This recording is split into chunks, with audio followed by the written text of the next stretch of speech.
Good evening and welcome to the Radical SR8 Championship Round 9. The penultimate round takes us to Hockenheim, where the likes of John Hutchison, Jet Veazey, or Mike Bousson could realistically come away with the crown by the end of the finale in a week's time at Monza. I am Tom Kent in the contrary position with James Parfitt, who of which will take us through the action here around this Hockenheim circuit, which is a fan favourite, and we love it as well.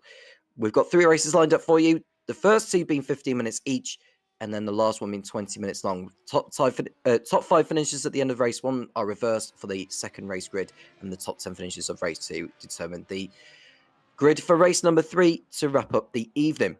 Let's have a look at the championship scores on the doors with 2 rounds to go.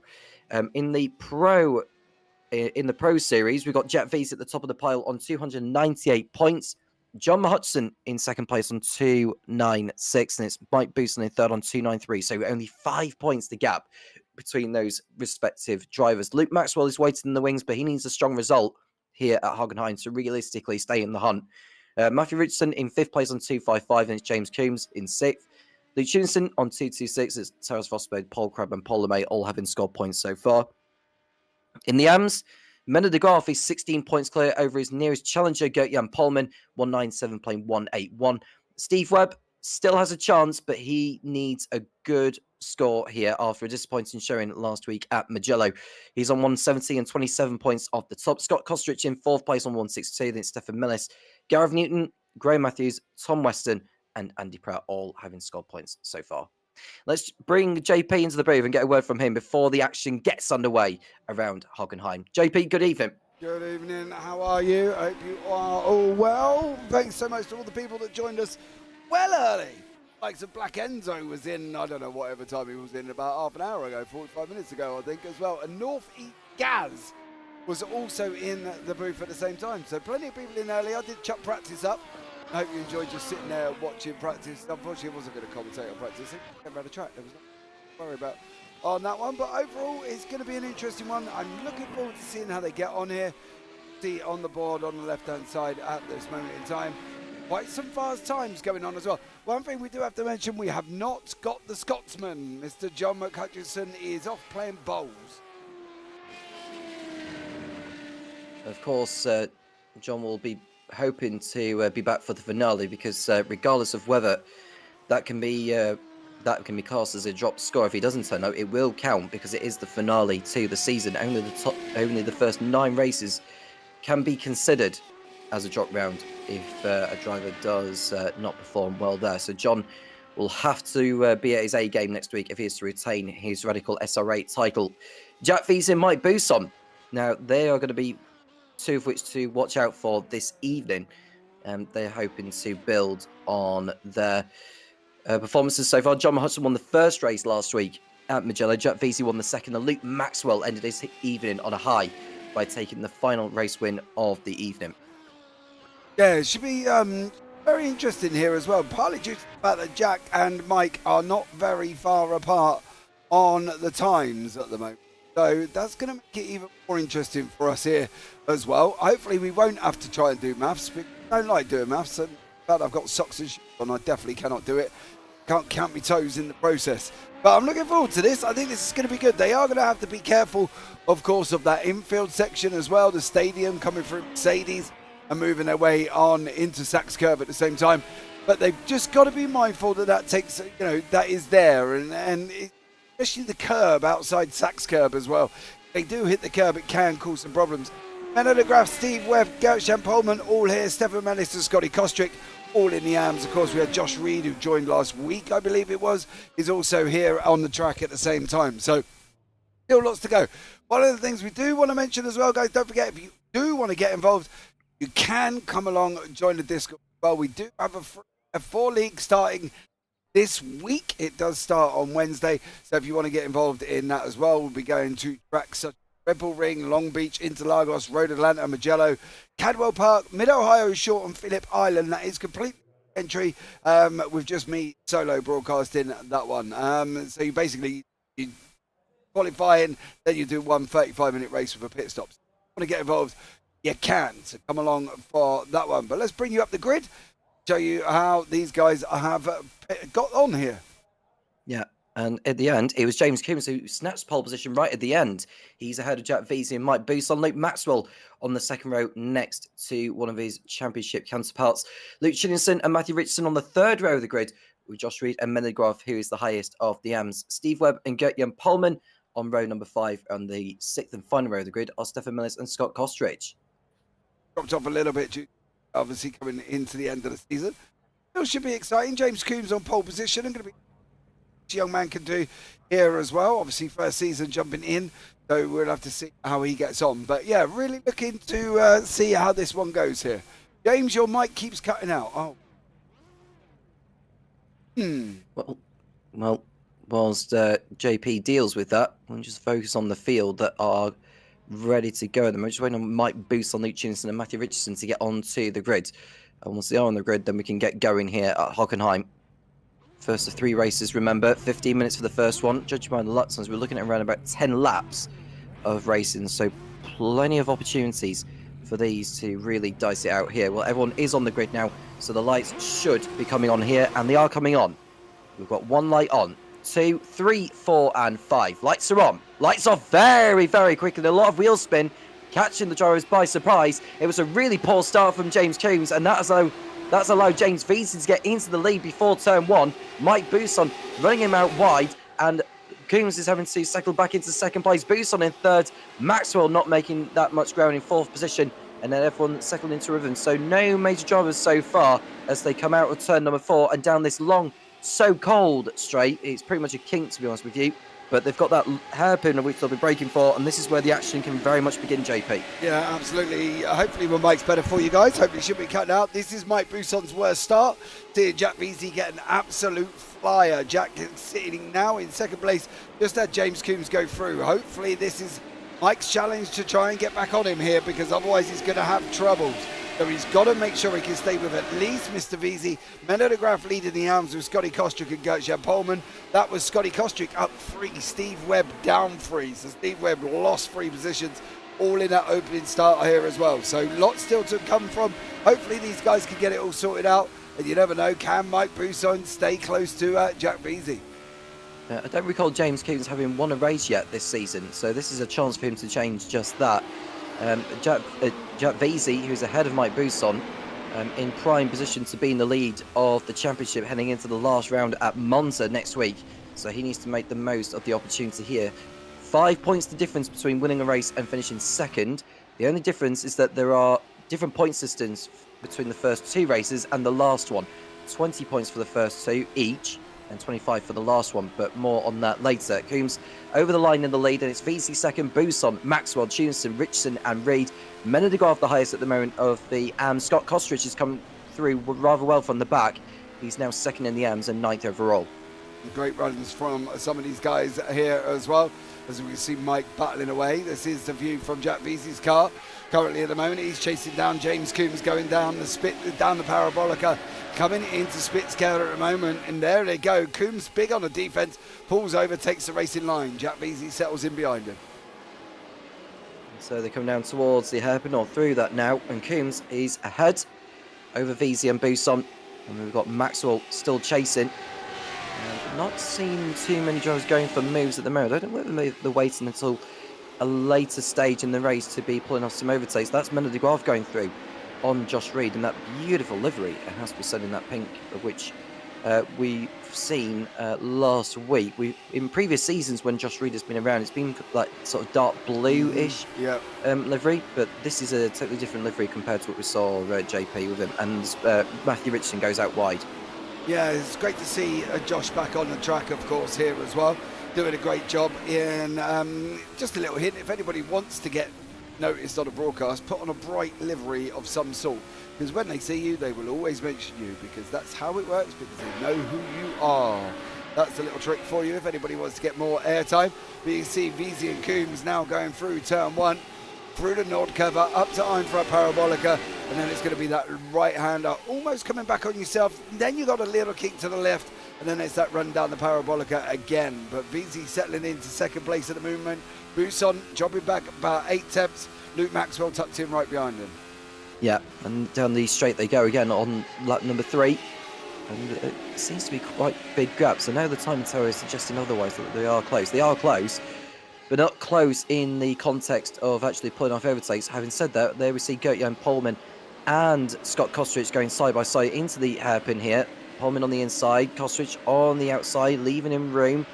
And it looks like it's going to be all the way down towards Mercedes, where the action is going to conclude. Yeah, and Kostrich remains in front, cuts across on Polman on the approach. Wow. Get poor old Jan Polman's going to need a proper nose job after that, because Scotty Kostrick was not playing games at all. He took that nose off him and just said, nope, you are not having it. But Buson now pulling it in, VZ pulling in Coombs, and the problem is he's bringing the man mountain that is Luke Maxwell alongside him as well. So these guys, it's going to be a bit of a four-car fight going on at the moment. VZ looked like he got a better run through Sachs Curva into Sud Curva. Now coming down through the start-finish straight again here. Coombs runs a little bit wide. VZ almost follows him as well. It's going to be a run down through the Parabolica, maybe into turn number 2, but we're going to find out shortly, I'm sure. We'll find out soon enough. But Coombs is holding on ahead of VZ and Buson. Now, I just wonder how long it'll be before VZ sends it, because what he doesn't want to do is attack him and then allow the field to close back in. He'll lose time and potentially places as a result. So VZ playing the clever game here and just holding back for now. The issue he's going to have is giving that toe to Buson all the way down to the hairpin. Now, this could be where Buson catches VZ by surprise, because VZ has his own game. He doesn't know exactly what game Buson is going to play.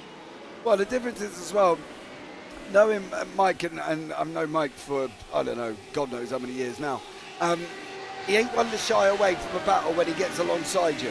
So I've got a funny feeling VZ's got to be a little bit careful, or this may be a flying SR8 of a 666. The devil might be coming at him here.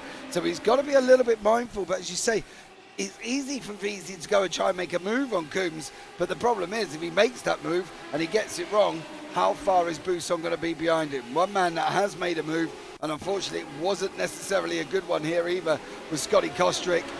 Goes into the hairpin, gets it wrong. Is he going to spin it on the way out? Over the sausage curb he goes, locks the wheels for Scotty Kostrick, so all the way down to the back for him. But you can see now just where VZ is, just where Coombs is, and look at where Buson is. He ain't that far away, so could be very, very interesting indeed here.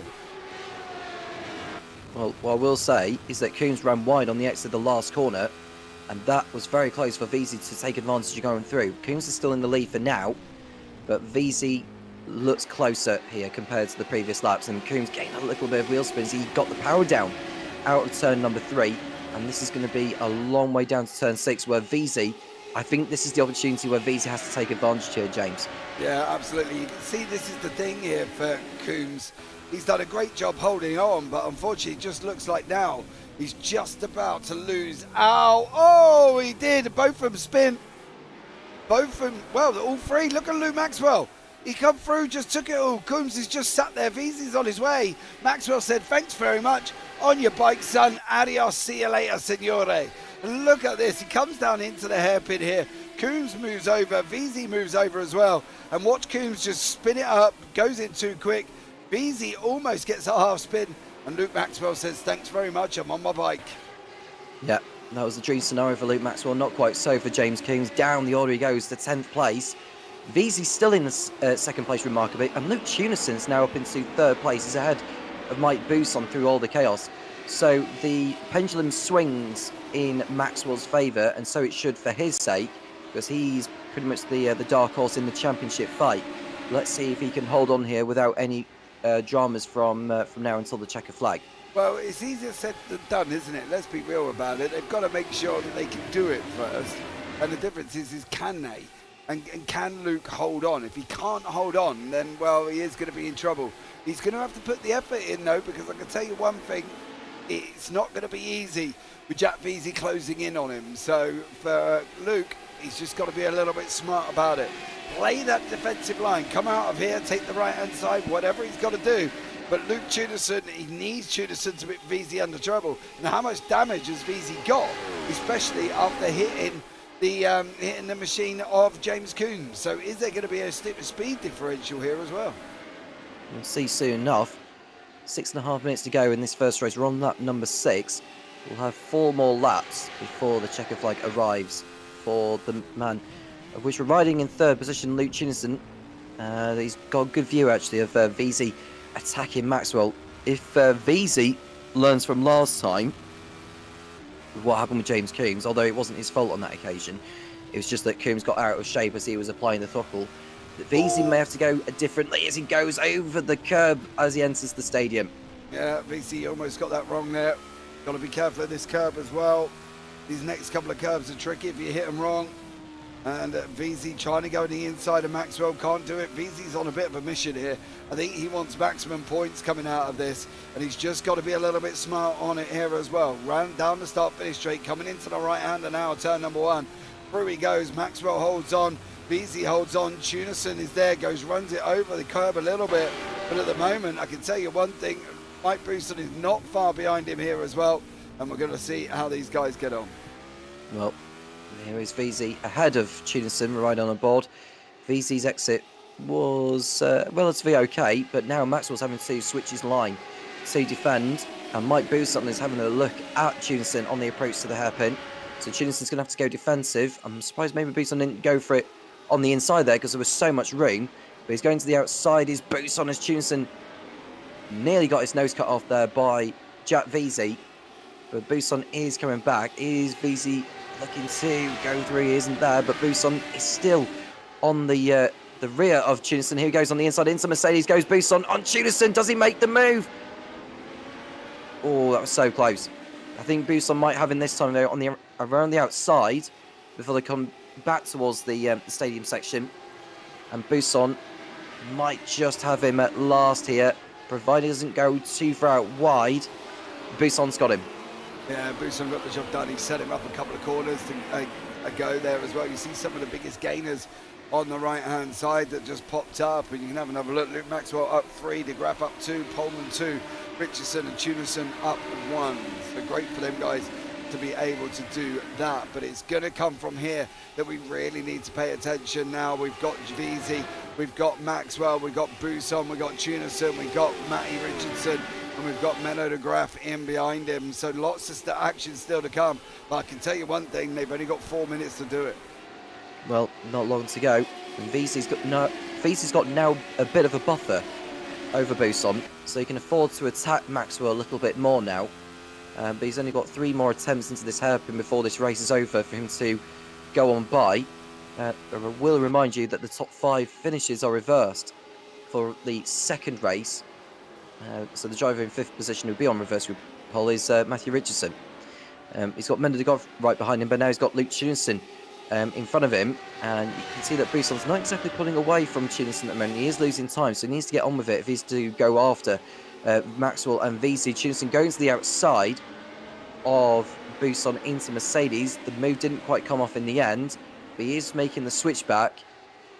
He's not going to be able to do it from that. No way Tunison's got his car alongside, and he's going to have to do 2nd and 4th position. Yeah, this is going to be a battle and a half here. One of the people in this group that can play a massive part is Menno de Graaf. What is de Graaf going to be able to do here? Is he going to be able to move forward? Is he not going to be able to move forward? It's going to be very, very interesting here indeed. So let's keep an eye out and see how these guys get on. 2 laps remaining, and Maxwell is looking as though he is on his way to victory. VZ in 2nd position, had a Bousson and Tunison as they go over the line. Menno de Graaf is on course for the win in the AMS, taking another step closer to taking the AM title this time around. Looking very strong again. Gertjan Pommel will be finishing 2nd, and Steve Webb on course to complete the AM podium, but he needed to finish ahead of Menno de Graaf and Gertjan Pommel to keep his realistic hopes alive. But of course there is the other races to come later, so let's hope he can actually make up for that. It doesn't look like Tunison's going to be within range to attack Bousson, and I think that Richardson will want to try and keep hold of his 5th position because he won't want to lose that reverse grid pole for race number 2. And well, he's got Menno de Graaf behind him, who I don't think will make up too much of a fight because he's got his own battle to be racing against. Yeah, he doesn't really need to, Menno, at this moment in time. He can just sit in there and wait and wait.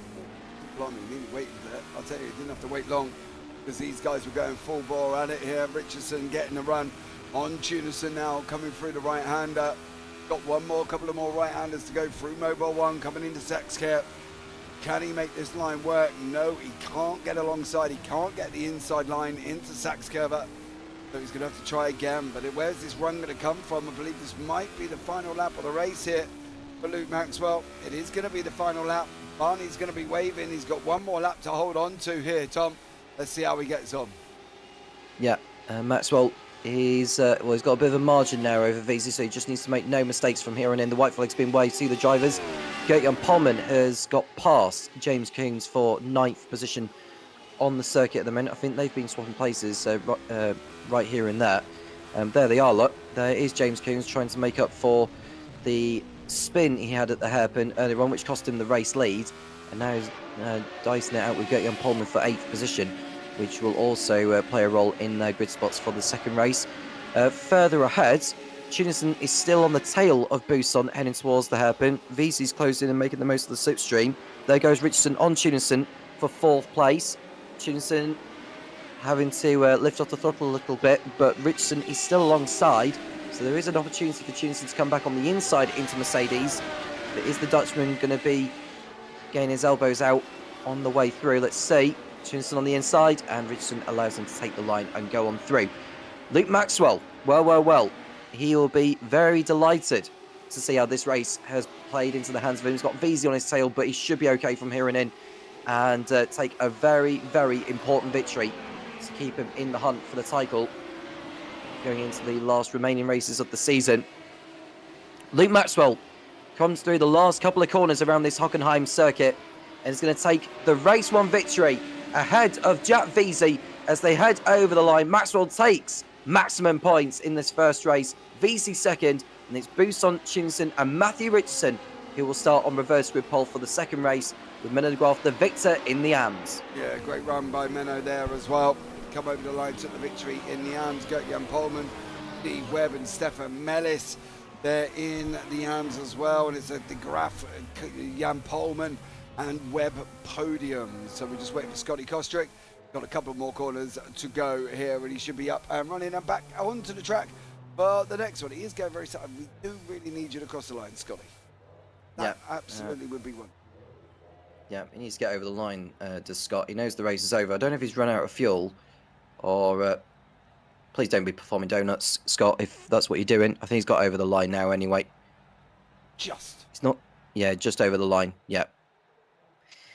So we conclude the first race, and it is Luke Maxwell who takes the first race win ahead of Jack VC, with Mike Buson in 3rd place, Luke Tunison 4th, and Matthew Richardson on reverse grid pole by finishing in 5th.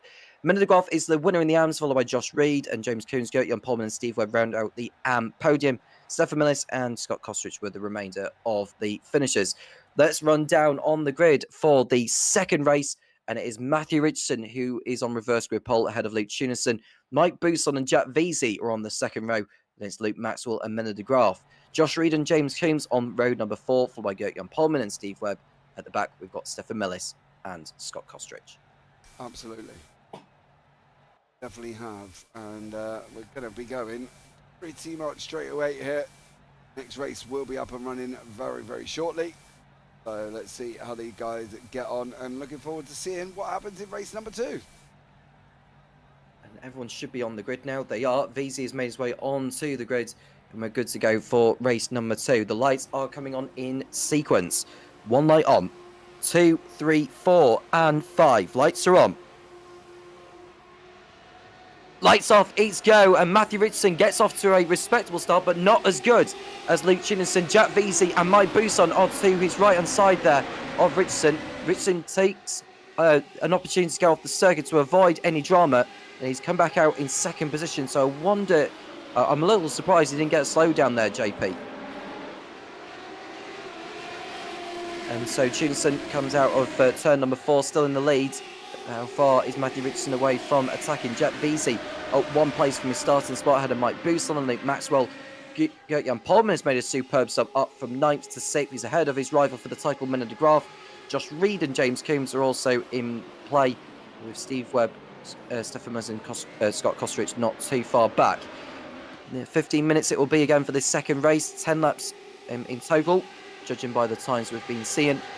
And Well, Luke Tunison, who's already won 2 races this season, has got an opportunity to make it 3 this time around. I think JP may be back with us. I am, yep. Sorry about that. I'm just sort of children out. But yeah, great start there from the guys up front. Tunison up 1, Richardson down 2. Veazey up 1, Bousson down 2. He had an opportunity to stay in front of Jack Veazey, and Veazey unfortunately jumped him. Gert Jan Polman, though, got an absolute flyer, up 4 places. So good job from Gert. But yeah, unfortunately for Bousson, that is not what he wanted here early on. No, and Bousson's got a lot of work to do from here on in if he is to stay in the hunt here. I mean, with Veazey finishing in 2nd place in that first race, that is not the news that Bousson wanted to hear. So he needs to make up for it in this 2nd race. I think the target for Bousson is to finish ahead of Veazey. Whether he takes the victory or not, he needs to finish ahead of him in the 2nd race. Yeah, agreed. That's got to be his main priority. He needs to take some points out of him, and he can't do that if he's basically nowhere near him. That's the problem. He's got to make sure that he can be near him, to be able to do that. So Mike's got to play the game here as much as possible and try and get this job done over Veazey, but it's just not easy. It really is not easy for him to be able to do that. And unfortunately, he's going to have to kind of politely, Mr. Bousson, go some kahunas and just send it on him. Yeah, absolutely. And Tunison is going to be going into defensive mode. He is the cork in the bottle as he leads the field round Mercedes. Brixton isn't too far away from making a move at the moment. Gertjo Polman's now up into 5th place. Luke Maxwell's had a really poor start to this one. You'd have thought he made his way up the order, and now he's got Josh Reed on his tail. So Luke Maxwell absolutely fighting it out for once in this 2nd race, and not making the most of it. The top 10 finishes of race number 2 get reversed for the 3rd and final race of the night. Steve Webb is sitting in that position. How many times have we seen him on reverse recall for the last race of the night? Can't remember, he'd have to tell me. But Tunison is still in the lead at the moment, so they come around to complete that number 2 as he goes for it wide on the grass. Don't want to be doing that too many times there, Luke. No, definitely doesn't. Not with Richardson, Veazey and Bousson tucked in behind him. Pullman leads in the arms, but look who he's got for company, Maxwell, Reed and Coombs. So, yeah, unfortunately for them, there's some big movers and shakers going on there. Pullman up 4, then Veazey, Tunison, Scotty Kostrick. Big positions gained by Gert-Jan Pullman, done a great job there early on. So he's going to have to go again, but you can see here from Matty Richardson having a go. Is he going to be able to get this move done? He's looking on the left-hand side. He's looking to pull out and get this going. Currently at the moment, Matty Richardson should get the job done on Luke Tunison. Yeah, there was 2 mistakes in the space of 2 corners for Luke Tunison at the end of the previous lap and the beginning of this one. And that has allowed Richardson to go on through. Now, Veazey was alongside for a brief moment, thinking that he could go past Tunison. It doesn't feel like Tunison's able to give him an inch for the time being. Luke Maxwell's back ahead of Gert-Jan Polman into 5th position. So good move from him. Josh Reed and James Coombs are also behind Polman as they come down towards the right-hander entering the stadium part of the circuit. Yeah, there's Veazey, there's on board with Bousson now. It gets a little bit bumpy, does Bousson. Veazey there into the right left-hander they go of the Sachs curve, coming into Sud curve now as well. This is where time could be lost or made here, because this is a very, very interesting section. It's a fast left-right and then into the Sud curve itself. Now it's going to be the run out. You can see Matty Richardson runs a little bit wide and Judison sucked in behind him. Veazey and Bousson, these 4 breaking away from Maxwell. 1.2 seconds, 1.1 second. Luke needs to get a little bit of a hurry on if he wants to stay with these guys. Yeah, well, he needs to think about when he's going to do it, because he needs to pull off these overtakes cleanly and tactically to just ensure that Veazey doesn't pull away here and get him by Tunison. I think if Bousson is thinking about going past Veazey, he needs to try and do it before Veazey gets to on Tunison. Otherwise, he's got an enormous challenge on his hands. He may have to just absolutely send it, to be honest with you, but he's got Veazey in front going for it. Unless Bousson's feeling absolutely ambitious by sending it, taking 2 in one go, but he decides to just hold back. Veazey takes the line ahead of Tunison, and it doesn't look like Bousson's going to be able to go through that open door, because there's just no way he's going to pass him there. And the trouble he's got is that Tunison's in the slipstream, so he's going to have the extra speed down towards Mercedes. Yeah, through the left-hander they go now, coming out. Now it's going to be a kink to the right. It's going to be a run again here for Mike Bousson. He's got to try and get Tunison. Oh, no. Well, the run's gone. The run's gone. All he can hope for now is to stay in front of James Coons. Yeah, that's a bad mistake there for Mike Buson. He took too much curb as he came out of Mercedes, and now he's got his mirrors full of James Coombs, who will be ruined that mistake in race number 1, which not only affected that race, but race number 2 as well. So he's in a different fight compared to anticipated, and the same could be applied for Mike Buson. Now he's made that error. Buson's going to have to try and go here. I don't know where he's going to be able to go, but he's got to go somewhere because he's got this man tucked in right behind him at the moment. Mr. Coombs after Buson. You can see in the back Reed and Pullman side by side as well. Menodograph sat in the back there. There's contact. Reed almost got Pullman. Pullman said no. Steve Webb was having a go at Menno there as well. They're coming out of here almost 2 and 3 wide. This is going to be a run down the Parabolica if I've ever seen one. And look at Steve Webb. He's feeling a little bit feisty as well. He's thinking he can go past both of them at the same time. Go on, Steve, you can do it. See if you can take 2 in one go if you can if you can help it. Well, he has got the inside line, but he's going to have to brake a lot later. Oh, he's absolutely sending it tooth and nail. I don't know if he was actually listening to me as he was about to pull off the move. He's absolutely done it, JP. I think the encouragement from me has paid off. I don't mean to be biased or anything like that. I was hoping he would pull off the move, and he duly delivered. Yeah, and then now Reed's going to come back at him again into Mercedes. Webb runs a little bit wide, and all them 2 for 1s and 1 for 2s, and as the specials with the green labels has all just gone out a window for Stevie Webb. Both people have just got back past him again there as well. Menno and Reed, the big old send did not work, but what is going on here is VZ is chasing down Richardson. Tudorson staying close. Mackwell's not far behind. Yeah, 7.5 minutes remain as they come over the line. There'll be 5 more laps of racing. Richardson ahead of VZ as they head over the line. Oh, that's Richardson going out wide again. That's going to encourage VZ a little bit more, I think.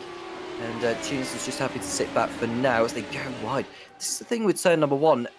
I don't know how they don't get slowdowns coming out of there when they go that far out wide. You may have to fill me in on that. They do, but if they run, they've gone out and they've tested how far they can go. Let's put it that way, right? Because any smart driver would. But they know how far they can go. But the question is just they take it to the edge of its limit, shall we say. Richardson should come all the way to the right-hand side here. Hug that white line harder than your favourite grandma. He didn't hug the white line. He's allowed VZ the inside line. Richardson's going to try and cut back underneath. He waited for VZ to send it. He's going to be out of the hairpin now, but I've got a funny feeling VZ's still going to get it. Yeah, I think VZ's got him, unless Richardson can send it back on the inside into Mercedes, which I think that's what he's trying to do, but he's more than a car length behind. So that is VZ now into the lead, and that was the worst signal to Mike Buson possible, because now not only is he further down the order in 5th, but his rival coming into this one, Jack VZ, is in the lead. Yeah, unfortunately, it's, well, for VZ, he got beat by Maxwell last time out. Now it's going to be Richardson's got to have a go. Tudorson is there. Buson's... Oh, he's off track. He's had his second mistake of the race, James. Oh, no. Oh, Mike. Are we seeing the demise of the man from Somerset? Well, oh no, what's he done after? He's done something else after this. He's overheated the rears, James, because of the slide. Oh, poor old Mikey Buson. He's going to have to be careful. But yeah, he's got a bit of a mission on his hands now. He's sitting down in 9th. I suppose on the upside, he'd be in grid front row, wouldn't he? Reverse grid front row. Steve Webber's in the pits now as well. He's got some form of penalty to his now. I don't know if that's for speeding in the pit lane, or whether he's had some form of repair job needing to be done. That's effectively his race finished for Steve Webb, unfortunately, after a spirited drive. Richardson thinking about a move, but he's got Tunison right on his tail, hoping that he can make his way through into 2nd place. Tunison having a promising evening so far. Yeah, absolutely. Done a great job, hasn't he, Luke, at the moment? So he's down 1 on where he was, but he's still sitting up there within that fight. Maxwell's there as well. Maxwell, if it happens again and Maxwell takes the win, he's going to feel like he's won the lottery. Well, there's not long left in this second race, and VZ looking good to pick up another win to add to his collection. Mike Buson is down in 9th place, 6 seconds off Menno de Graaf. He's looking good to collect some more good points. Scott Jan Polman, who's 2 places up ahead of him. So this is a crucial result for Polman to keep his slim hopes, I would say, of the AM title alive. and heading into the last round at Monza. Never say never, of course, but sometimes you just got to be realistic and just, hope for the best, because sometimes curveballs don't happen all the time, do they, JP? No, definitely not. And you got to keep going, for Jan Polman. He's got to keep going in there. He's got to put pressure on De Graaf. He's got to take a win here and there, pick a little bits off him while he can, because you just never know. Look what's happened to Mike tonight. It's all just gone Pete Tong. Yeah. And it's the dream scenario for Jack Veazey at the moment, with Hudson not around, and Buson having an absolute mare of it in the second race. This is playing into the hands of Veazey heading to the last round, but what we've seen in the past going into that circuit, it's been a lottery, and anything can happen, especially the last race where the bigger chunk of points get given out, and which leaves us having to calculate the points totals at the end. I think we found out, didn't we, whilst during the post-race interviews, that Hudson won the title by 3 points. That's the thing, but for Veazey, he doesn't want to be that bridesmaid again. He wants to be the bride almost, and for Jack, he's got to go for it.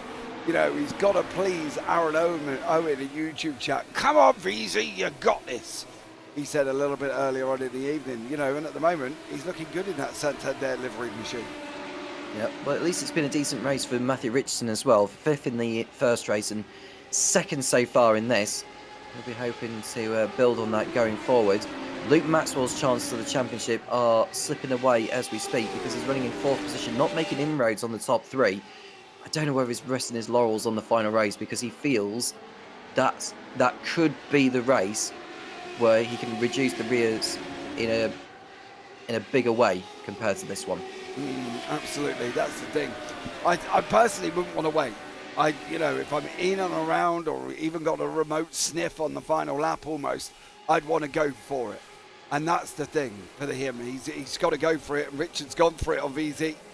And Veazey gets the slide on as well. Richardson gets the better grip coming out the hairpin, but it does look like Veazey's managed to hold on to it. They're going to go side by side, are they? Into the right hand, and Richardson's going to have the inside from Mercedes. Send it, lad!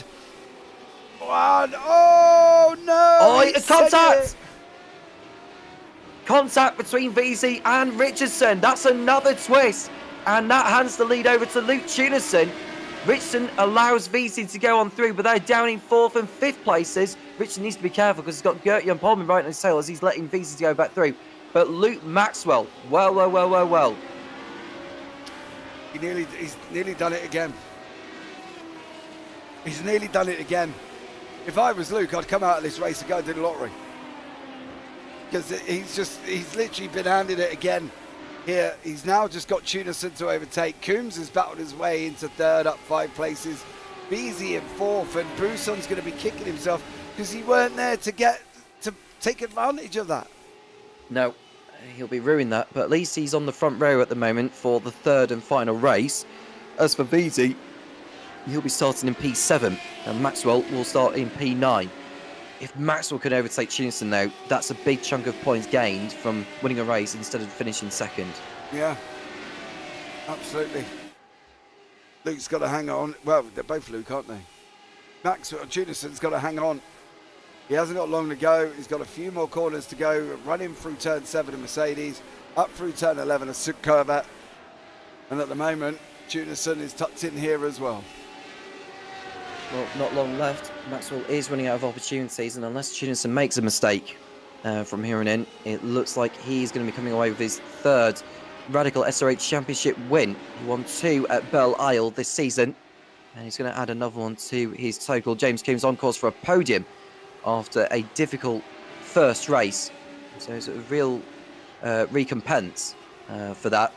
But there we look at the top 2. Luke Tunison in that Williams retro livery, coming out the Sats curve for the last time. It's going to be followed over the line by Luke Maxwell. But there we see Luke Tunison coming out of the last corner now, and it's going to be a 3rd Radical SR8 Championship win for the Dutchman. Luke Tunison wins race number 2 at Hockenheim, with Luke Maxwell in 2nd place, gaining good ground in the championship fight. James Coombs and Jack Veazey are 3rd and 4th, and Matthew Richardson, Gert-Jan Polman the win in the AMS over Miller de Graaf. and it's Josh Reed, Mike Bousson, Stefan Mellis will be on reverse grid pole for the third and final race of tonight. Yeah, great job from all of these guys here. And again, as we were in race number 1, waiting for Scotty Kostrick. We are. Let's hope he's got enough fuel in there, because it looked like he may have run out of fuel as he was going over the line, because he did finish a lap down, and I wonder whether he had underfueled the car as he went over. Oh, I hope it's not fuel, because he is slowing down at such a snail's pace though, Scott Kostrich, but he's over the line now. And we can run down on the result of the second race here in Germany. And it's Luke Tunison who wins ahead of Luke Maxwell, and it's Jack Veazey in... it's James Coombs in third place, I should say, ahead of Jack Veazey in fourth. And in fifth place was Matthew Richardson. Gert-Jan Polman was in sixth place ahead of Mena de Graaf. And in eighth place was Josh Reed, followed by Mike Bousson, Stefan Millis in 10th. And on reverse grid pole with Scott Kostrich in 11th place, and Steve Webb had stopped in the pits. Okay. Well, now we wait for the warm-up and the third and final race. What can you say from those first two races then, James? What do you think we've learned from it? Because both of the championship contenders had their own mishaps in that second race, and we wouldn't have predicted it, and that has handed an enormous lifeline to Luke Maxwell. Absolutely. If I was Luke, I'd be off. I'd be off the sim, down the shop, getting the Euro lottery. But he's had two lucky moments, hasn't he? Takes a win in race number 1 because VC, Bousson and Coombs come together. Then almost takes it in race number 2 again because VC had a moment. So, yeah, race 3 could be anybody's. It really could be anybody's indeed, I agree. We are in the warm-up session, and we'll remind you that we've got Monza for the season finale on the historic layout, and that's a round which you do not want to miss. Yes, especially in the combined layout. It is basically a different story altogether. It's long drafting, using the old oval of Monza as well, so make sure you come along for the ride of that one, because I can tell you one thing, every season finale so far has been absolutely manic there. So come along next week and have a look. I can tell you now, it's going to be absolutely incredible. If you do want to get involved as well, there is a Discord link in the chat at the moment. Come along, join into the SR8s, or as I say, you can join into the F4s. Calendar for the F4s is on your screen now. As you can see, we're going off to Red Bull Ring this Wednesday. Long Beach, Interlagos, Road Atlanta, Magello, Cadwell Park, Mid-Ohio and Phillip Island. And it's free entry as well. It is on a Wednesday night, qualified 7:30 p.m. BST, and you'll have a 35-minute race with pit stops and a fixed setup. So come along for that one if you want to get involved. As I say, it is completely free. We've got about 23 drivers signed up so far, so the more the merrier, because I'm sure it's going to be an interesting season. So come along for that one. But we've got another race to go here, Tom. Who's going to win? Good question. It's not going to be one of the AMs. It will be a pro taking victory. I think if Bousson doesn't win it, he can have no one to blame but himself. Okay. This is the opportunity for him to make up for it now. He's on the front row. He's got Maxwell and VZ further back. For me, I think he's got to win this race. Sorry to say it, but I think anything other than a win will be a disappointing result for Mike. I agree. I fully agree. So, yeah, for Bousson, got to be the win. He's got to go hell to leather, isn't he? Know what I mean? Yeah. And that's the way it's going to be for him. We'll see soon enough. I don't know if we've got any cars on circuit during the warm-up session. We've got a few, actually, so we may have a look and see who's on there. Well, Josh Reed is doing his practice starts, as he would do. He's not featured a lot this season as Josh. He came back last week in Magello and competing again tonight, so hats off to him. Stefan Mellis, I think, will be one of those needing to practice his race starts, as of when he can do it. We've not seen a great deal of success this season from Stefan Mellis. Having said that, last week he did put on a really good performance. I think he finished on the podium in the AMS in all 3 races, which is by far the best we've seen from him in the season. But other than that, not a lot to discuss about him. Yeah, that's the thing for Stefan. He can have, it's very up and down, isn't he? He has more up and downs in a season than a roller coaster, to be blatantly honest. And that's the thing. I think for Stefan, he does a lot of leagues. He does a lot of racing because obviously he's busy at the weekends. But I think for me, just maybe he's doing too much. I think he needs to concentrate on one specific thing, try and practice. Because, you know, I've known the guy for a while and I know he doesn't practice. He uses the practice session of the race to practice, should we say. So, yeah, as much as I'd love Stefan to go out and practice more, hey, whatever he does is his schedule. Absolutely. So we're coming towards the end of the warm-up session now, so we should be going into the third and final event. Once the clock does reach its limit, that's when the cars will be thrown back into the pit lane. And we are looking at Miller de Graaf, who is very close to wrapping up the ANS cycle. He just needs a solid third and final race of tonight, and then he'll be in a very strong place heading into Monza in 7 days' time. Let's have a look at the grid then for the third and final race of tonight. Stefan Millis on reverse grid, Paul Head and Mike Bousson, Josh Reed in third and Miller de Graaf next to him. Gertjan Polman and Matthew Richardson on road number 3, followed by Jack Veazey and James Coombs. Luke Maxwell and Luke Chinison round up the top 10 with Scott Kostrich and Steve Webb at the back. There you go. Can Stefan turn this pole into a win? If he can do it in the AMS, that would be a brilliant result. But he's going to find it very, very tough because he's not had the best of evenings so far. He has been at the back throughout a lot of tonight, and I think he's going to have his work cut out. But let's see. Everyone is on the grid, and so the lights are coming on as we speak. We've got 1 light on.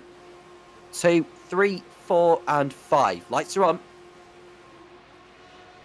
Lights off, it's go, and Mellis does not get a very, very good start. That's probably one of the worst I've seen from anyone doing these Radical SR8s.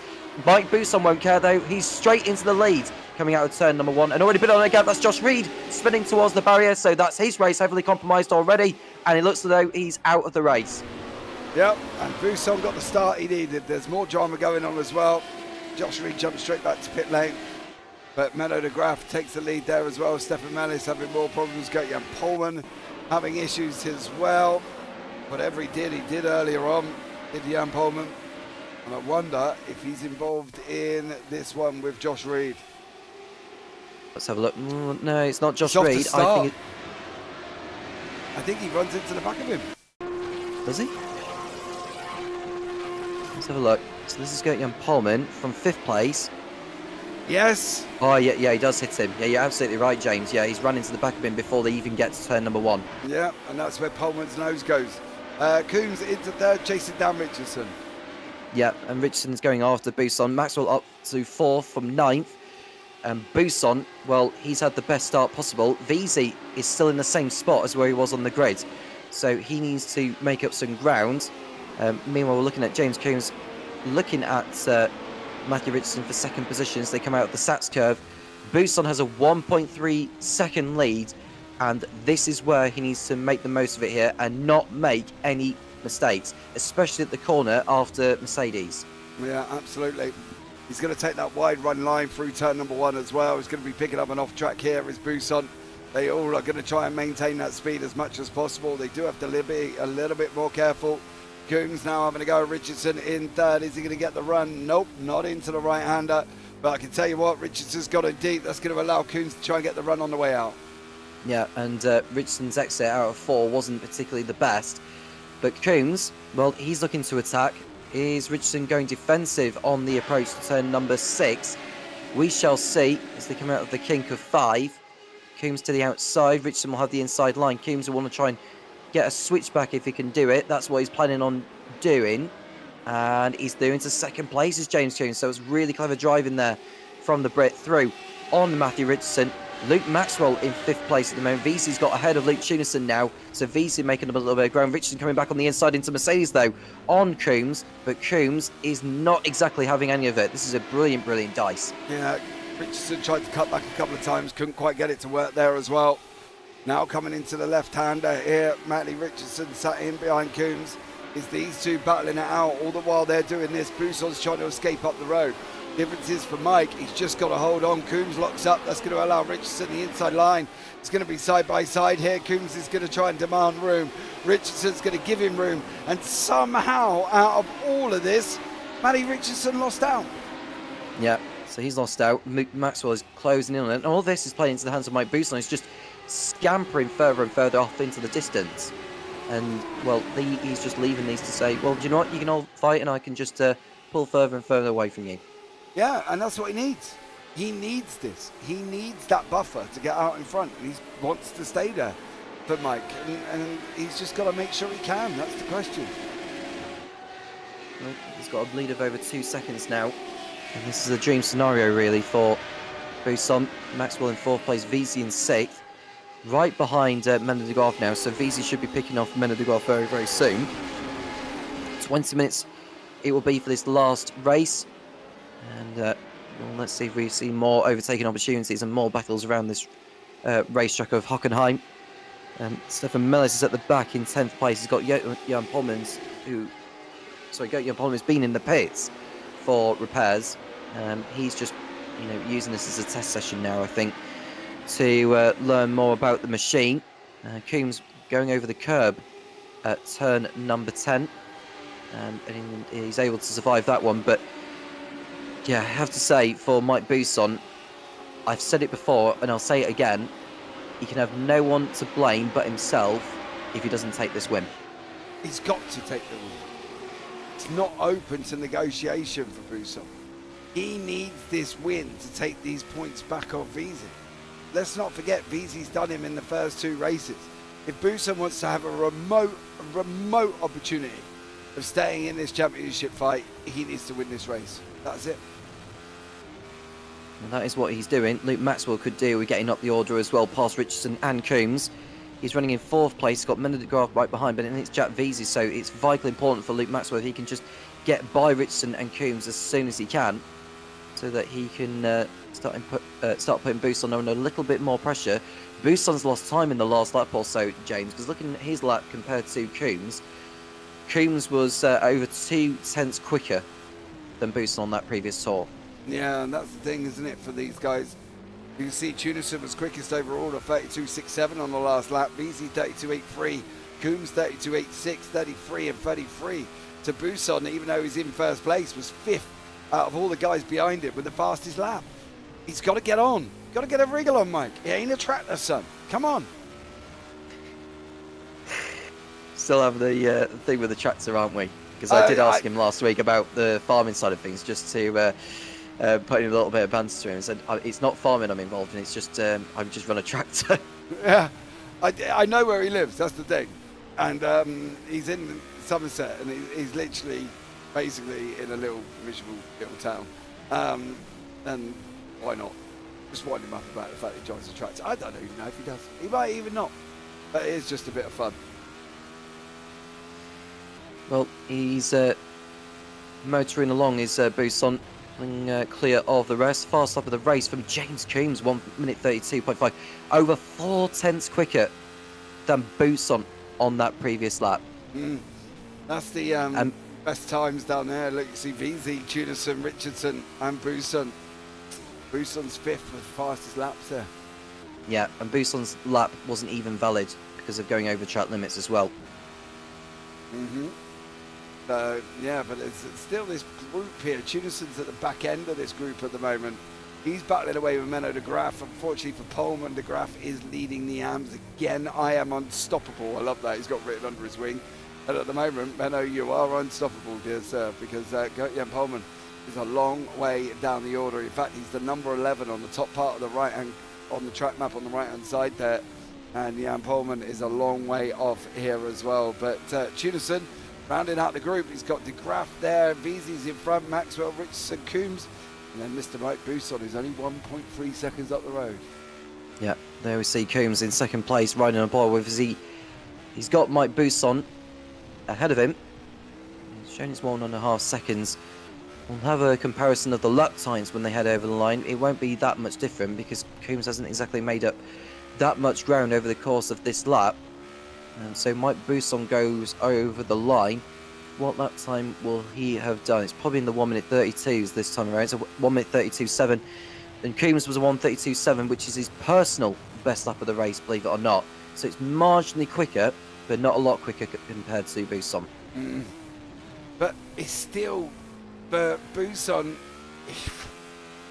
still just barely hanging on to the top 5 of fastest lap times that time around. Beasley's closing in, De Graaf is quicker, Maxwell's quicker.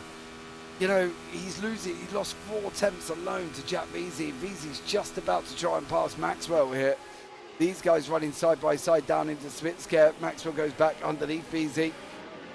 But he needs to get on a bike. He needs to get on, and he needs to get on sharpish. Yeah, did Veazey get the traction out of the hairpin that he needed to get alongside Maxwell? We'll see soon enough, and unfortunately no for Veazey, so he has to sit back behind, which allows a little bit of a gap between Maxwell and Richardson. So Richardson can go after Coombs for now. The gap coming down to 1.1 seconds between Buson and Coombs as they head towards the end of lap number 6, heading towards the halfway point in this one.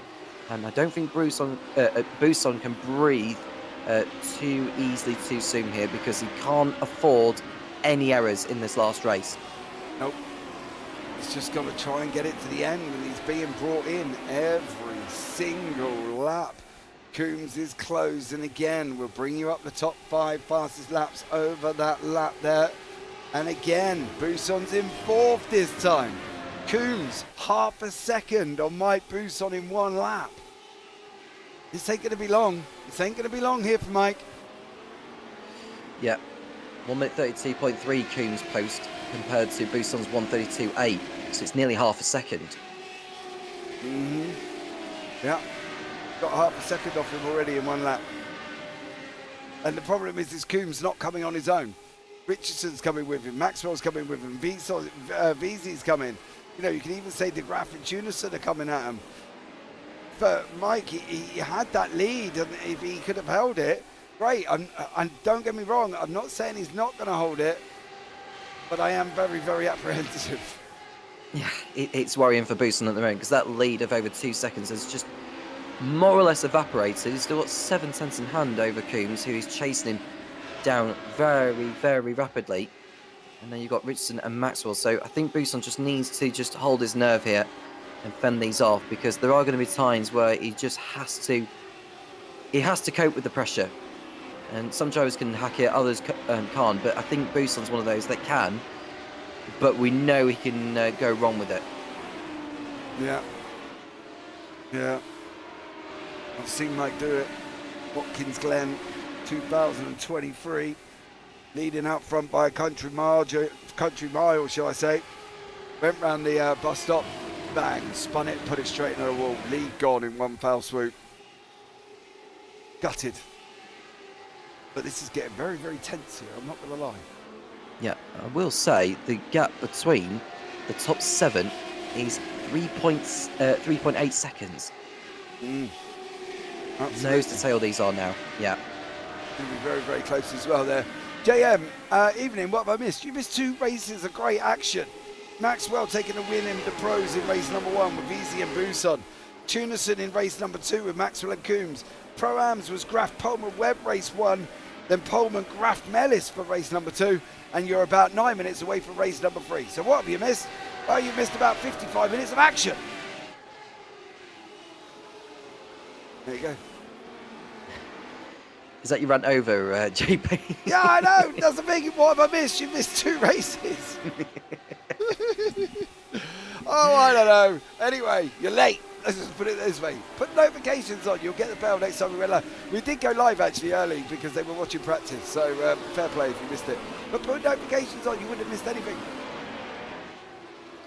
We'll lower into watch it back on catch up later. But there we see Coombs. This is the closest he's been to Buson all race.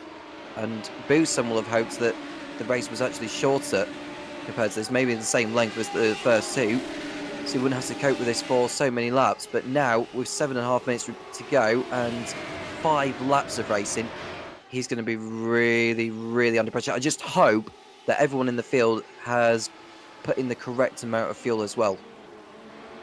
I don't see why they wouldn't. Well, we But, had an occasion, JP, where I think it was at Alton Park last season, where everyone had underfueled by 1 lap because the leaders went over the line with like a few seconds to go before the limit for the race had eclipsed. I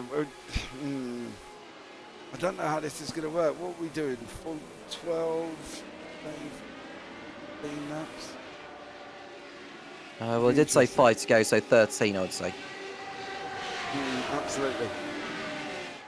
Maybe. What a start. Yeah, Josh, you did really well.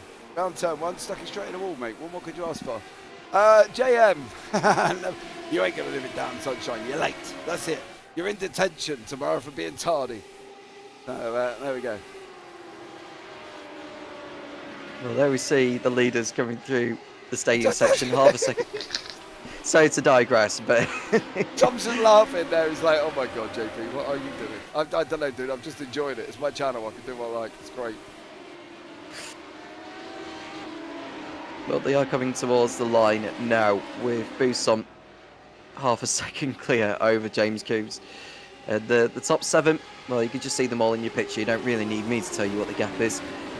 Manny de Graaf is the leader and is 9 seconds clear over Scott Kostrich. He's having a better race in this one compared to the previous 2. And Manny de Graaf with Gert-Jan Polman down the order. This is playing into the hands of him. He's virtually got the AM Championship sewn up as it stands heading into Monza, even though Monza is one of the more unpredictable rounds for this series. I just can't see Manny de Graaf throwing it away. No, I think de Graaf is got this wrapped up, and I'll be very surprised if basically he doesn't come out of Monza after race number 1, probably with the championship. I think he's done a great job. It was always going to be close between Graaf, Webb, Polman. We wanted Graaf down there to give Polman and that a little bit of competition, but he's done really well, and it's fully deserved. So can Menno, if he joins next season, can he come and get into the pros? Absolutely. I think it's going to be interesting to see how he gets on, but let's see what goes on with these guys at the moment. Buson just under 5 minutes to go, and he's still holding on from Coombs. Well, here they are. Not long to go now. Mike Buson is holding on ahead of Coombs as we speak. I don't know whether Buson just didn't want to take too much life out of the tyres so much, and I think that may explain his pace earlier on, and he just saved the tyres for when Coombs got close and to then go over, because it's not about winning by such a margin. You know, don't get extra points by winning like by over 5 seconds or whatever. You get the same amount of points for winning a race by finishing ahead of like a few tenths clear than you would do by finishing 5 seconds clear. So that's what Buson has been thinking. He knows that he can't afford any mistakes here, otherwise he's effectively out of the championship fight. But the good news for him is that Maxwell's down in 4th place and VZ's in 5th, so that's kind of like an added bonus for Buson. From Hudson not around this evening, it's going to be a tense affair at Monza, and this could be the moment where James Coombs feels he can collect his first win in this series. Yeah, Buson's not a dash out, no, mate. He ain't going to roll over and get his belly tickled. Going to go at him. He ran that white line all the way down into the turn, held on to it. Richardson got very, very close to Coombs there. In fact, there was a slight lift from Richardson to make sure he didn't hit him. Coombs is trying to come back on the right-hander. Buson should have the line from Mercedes. Send it, son, send it. He's got to put him in. He's got to put him in deep. He has. Now it's going to be side by side. Coombs going to have the inside line now as well. Maxwell, Buson can't do nothing about it. Coombs takes the lead. Yeah, although Coombs ran a little bit wide. I wonder if Buson will come back. No, he won't. So for the first time in this race, Buson's hold of the lead has been broken, and that allows Coombs through. And is that the moment that sees Coombs takes his first win in this series? We'll see soon enough. They've only got, I would say, 2 laps to go when they go over the line. Yeah, it will be 2 more laps. So if Buson's going to get those points back, he's got to really, really dig deep. Did he take too much life out of the tyre too soon when he was pulling away in the early stages? Well, I don't really know. Coombs has run very, very wide. How he's holding on and not getting a slowdown out of that turn, I do not know. But Buson's not too far back at the moment. This is going to be a very intense time because Luke Tunison's rounding off the group. You just see him in the background there, and at the back's a Williams liveried machine. And he ain't too far away. Buson's had a slow run out of Spitzker. Now he's down to Parabolica. But I've got a funny feeling Matty Richardson might get the inside line. Yeah, it's beginning to fall apart for Mike Buson as Richardson goes to the inside before the hairpin corner.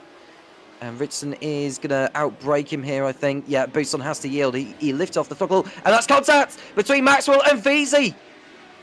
Not for the first time. They've come together at that corner, and that has allowed Lucius and Mena to go through. So may not all be doom and gloom for Mike Buson as far as the championship fight is concerned. But for Veazey and Maxwell, well, that's another dent to their hopes of fighting for the title. And Tucson got involved. Yeah, it was just a check-up coming out of Buson. Buson was slow and everybody checked up in behind him. But now he's got to have an opportunity here. He needs to clear Richardson. He needs to get this job done with 1 lap to go, because that's basically what we're going to have here. He's got to make sure he can clear at least Matty Richardson. Very close to the end now, as we are. James Coombs in the lead. Richardson in second place. A stronger end to the evening for Richardson compared to what we saw maybe in race number 1, but it has been a 5th place finish in race number 2. Richardson ended up... So I get the timer up because it just went away for a moment. He started the race in P6, so he ended up 5th in race number 2, and he's on course for a 2nd place finish here. So really good performance from Matthew Richardson.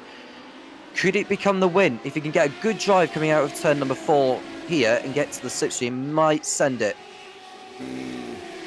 Too far back, isn't he? He's too far back now, but Buson's even further here.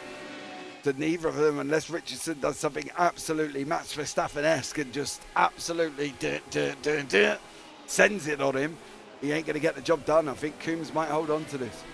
Well, wheel spin coming out of the hairpin for James Coombs, and that might give the encouragement that Richardson needs. But I think Coombs is going to hold on to take the final race win, and he's first in this series at last. And duly deserved as well for Coombs after the mishap he had in race number 1. I think it was bound to happen as to when he's going to take that first win. It looks like it's going to be happening here in Hockenheim. Here he is then, James coming out of the stadium section, Richardson right behind. Is Richardson thinking about a move? Well, we don't really see overtakes at the Sachs curve that often. Richardson thought about it, puts Coombs under a little bit of pressure. But I think we're going to have a photo finish with Coombs leading Richardson and Buson over the line. It's been a long time coming for James Coombs. After all the misses he has had this season, it's finally come. James Coombs wins at Hockenheim in the Radical SR8 Championship with Matthew Richardson in 2nd place and Mike Buson in a disappointing 3rd. Luke Tunison 4th, and Mena de Graaf takes another step towards retaining the AM title by finishing in 5th place. And then we've got Jack Veazey and Luke Maxwell in 6th and 7th. How costly could that collision be for the pair of them? Scott Kostridge and Stefan Melis round out the AM podium. Steve Webb finishing in a disappointing 4th in the AMs, with Gert-Jan Pomming a long way back, Josh Reed not finishing. Yeah, absolutely. Great job from Scotty Kostrick. He'd had poor race 1s and 2s. We were waiting for him to come over the line. And then race number 3, he goes and grabs himself 2nd place at the AMs. Stunning job. Absolutely stunning. Pomming is over the line, and we can run down on the 3rd and final race result here in Germany. James Coombs is the winner, with Matthew Richardson in 2nd place and Mike Buson in P3.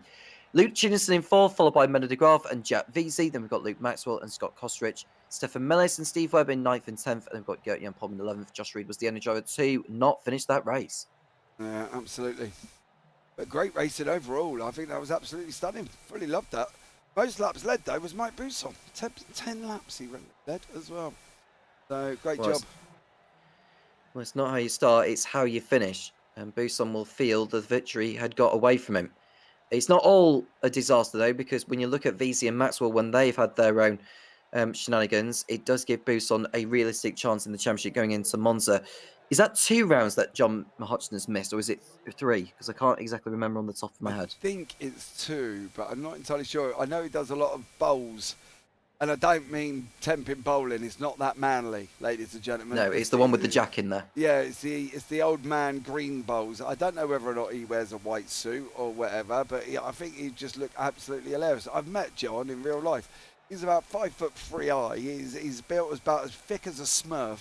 And just him bowling and running after it actually kind of comes quite funny. So, yeah, I'll have to try and root out the video I found of him doing it last time.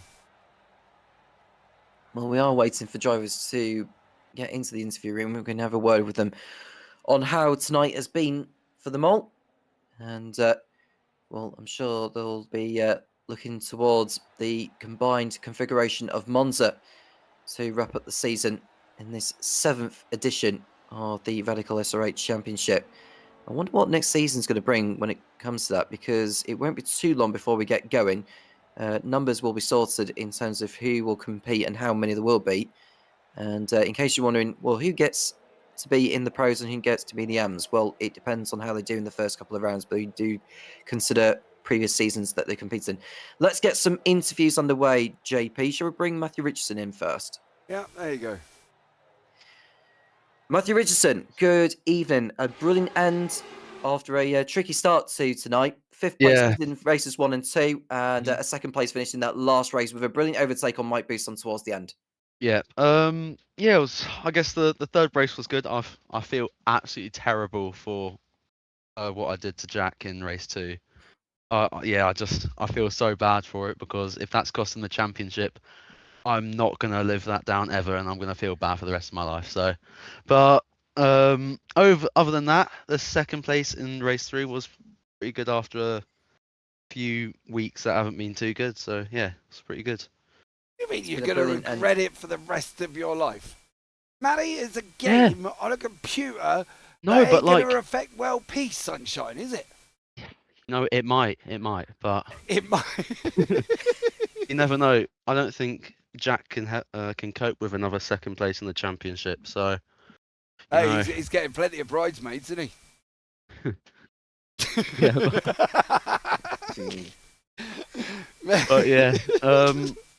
Overall, I think that today, all the 3 races were pretty good.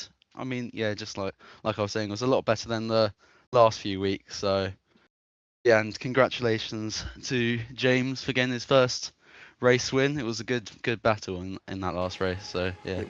Yeah, he drove beautifully tonight. I mean, we were keeping an eye on his lap times throughout that third race, didn't we, JP? And I don't know where the pace came from him, but it feels like he just made an astonishing step up this evening compared to the previous weeks, where he may not have been as strong.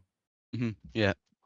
Yeah, he had quite a bit of pace this evening. So yeah, pleased he got his first win.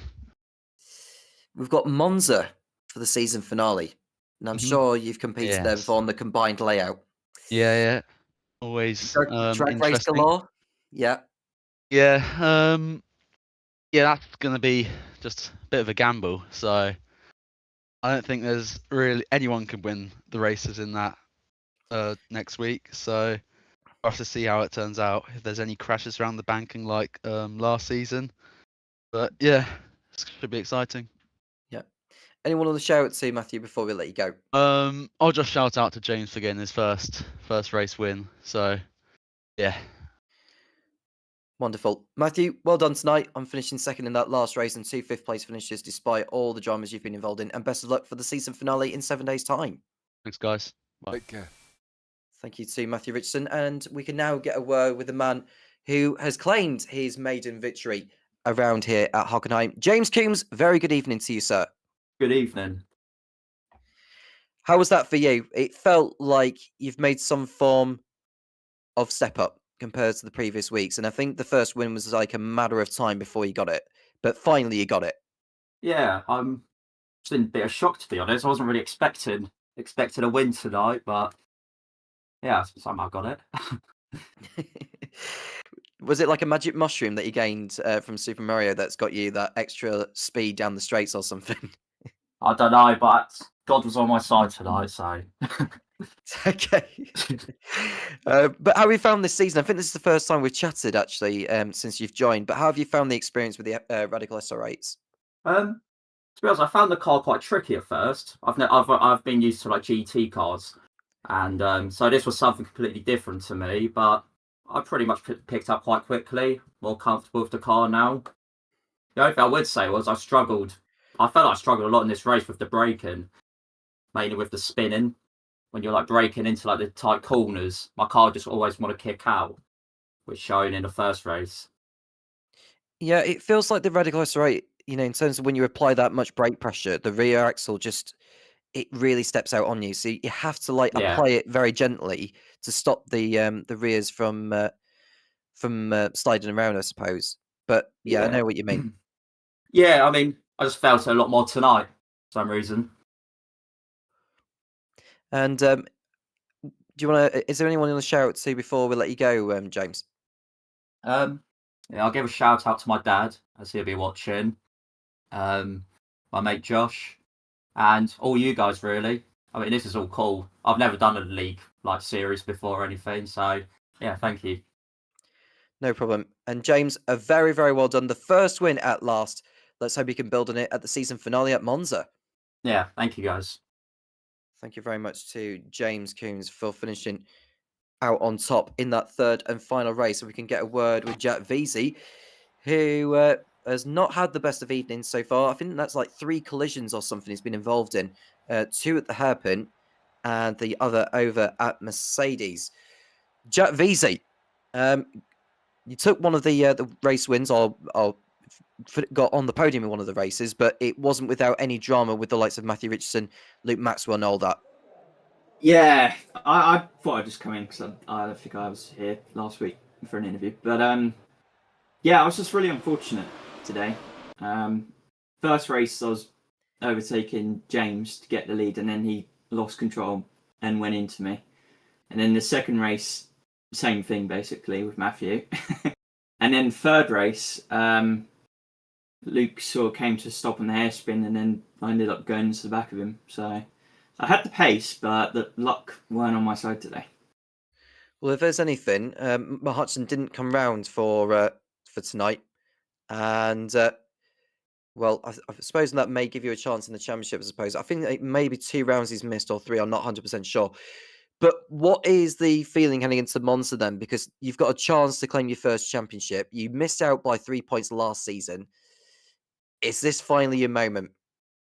Yeah, hopefully. Yeah, I think with John not racing today, he's out of the championship now because he's dropped 3 rounds at this point. So I think he's out. So it's between me, Mike, and Luke currently. It'll be interesting to see how it ends up after today, the points, because it wasn't disastrous. I was 2nd, 4th, and 6th. So maybe it'll be one of my drop rounds. I don't know. But going into Monza, it's hard to say because that's a track where you can quite easily just get wiped out. So Yeah. it depends on the day. I think it depends on how John feels as well, because he'll be hoping there'll be a pile up in all the 3 races to keep his chances of the fight going. I mean, there is a lot of points up for grabs in all 3 races. Is there anyone to shout out to, Jack, before we let you go? Yeah, just shout out to friends and family and you guys as always. And Wonderful. Yeah, that's it. Excellent. Well, Jack, it was 2 second place finishes tonight, or the second place finish in the first race, second in the second race, I believe, or something like that. And then you've ended the evening 6th in the end ahead of Luke Maxwell. So at least you finished ahead of Luke Maxwell in that last race. So you're in the lead of the championship going into the last race. Let's just put it that way, or the last round at Monza. Cool. Okay. Yeah, we'll have to see how it goes. But it's always a good race anyway. Points aside, it's always good fun. So yeah, we'll see you guys there. Take care, mate. We'll let you take care, Jack. Thank you very much for speaking to us. And that was Jack Veazey who we spoke to there. And JP, I've got something. I've got to say, there is John McHutchinson in his Bowls outfit. I told you, he ain't very big. No bigger than a Smurf. He's very little. Tom, I've sent you the picture in your DM. Yeah, I've just seen it. That is it. Unfortunately, that's off a YouTube video, so I can't do a lot about the focusing. But that is John. He is literally knee-high to a grasshopper. There with his little bowling rag. Bless him. Is that actually John? It is actually John. Yeah, he sent me the video. He sent me the YouTube link. If anybody doesn't believe me, and I turned around and I said to him, "You know that's going to be dangerous sending me that link, right?"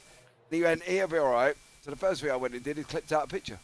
So there is the YouTube link to John's bowling. Is what he does. I've sent you the link as well. He's in there versus Greg Harlow apparently for John. So you can go and check that out and watch John play bowls. Maybe if you're tired or you can't sleep, maybe that will send you on that one. Anyway, Tom, let's wrap it up. I need my bed. Yeah, and I think we all do as well on this Monday evening. Well, at the end of it all, we had a very strong end with James Coombs coming out on top, claiming his first win. But the championship for both the pros and the AMs is going right down to the wire at Monza. How will it unravel there? Well, you know where to find us in 7 days' time. I am Tom Cairns with James Parfitt, and we'll speak to you again soon when the Radical SR8 Championship returns, and it's good night.